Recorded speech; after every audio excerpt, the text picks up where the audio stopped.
Hello, I'm Bob Doman, the founder and director of the National Association for Child Development.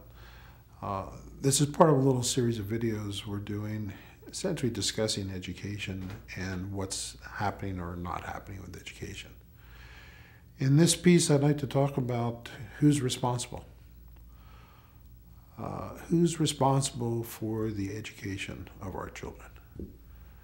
That perception has changed rather considerably, I think, in the last 40 or 50 years.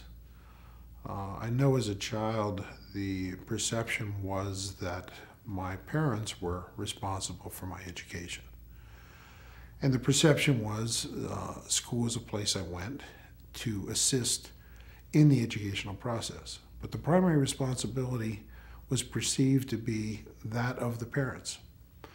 You know, if we look at groups of children around the country through the last number of years, you know, we can kind of see different groups were excelling at different times. For example, when I was a child, a lot of the kids at the top of the heap educationally who were doing really well were Jewish. And if we look at that, we can kind of see that education was perceived by the Jewish population as being very, very critical. You know, I can remember an old joke about Jewish mothers, and the joke was, you know, Mom said, Johnny can be anything he wants to be, as long as it's a doctor or a lawyer. All right? And that was kind of the perception. They expected the kids to achieve. They expected the kids to do well. And as parents, they were very actively involved in the educational process. You know, in more recent years, we kind of see the Asian population taking on the same role. All right, their perception of the importance and significance of education is high. They're very actively involved in the process.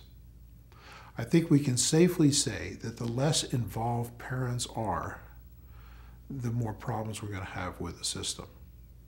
If the perception is the state, the schools are responsible for the education of our children, we're in big, big trouble.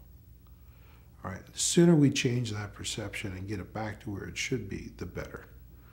Now, in truth, I think watching the movement that has occurred in the last number of years, you know, we went through a period where the schools were definitely saying, parents kind of stay out of this. You know, we're the professionals, it's our job, we're going to do it. And then, you know, there was some noise about it, and the schools started saying, well, parents, you need to be involved in the process, you know, help with homework, read to your children, and help out at school, you know, come in and help at the playground, all right? You know, but the perception through all of that still was that the educational professionals were the ones who were primarily responsible. And that just doesn't work. You know, it would be one thing if the educational establishment was doing great. You know, we could stand back as parents and say, wow, you know, the educational system is absolutely brilliant. These people absolutely know what they're doing. Our kids are getting a great opportunity, and they're all excelling, and they're brilliant.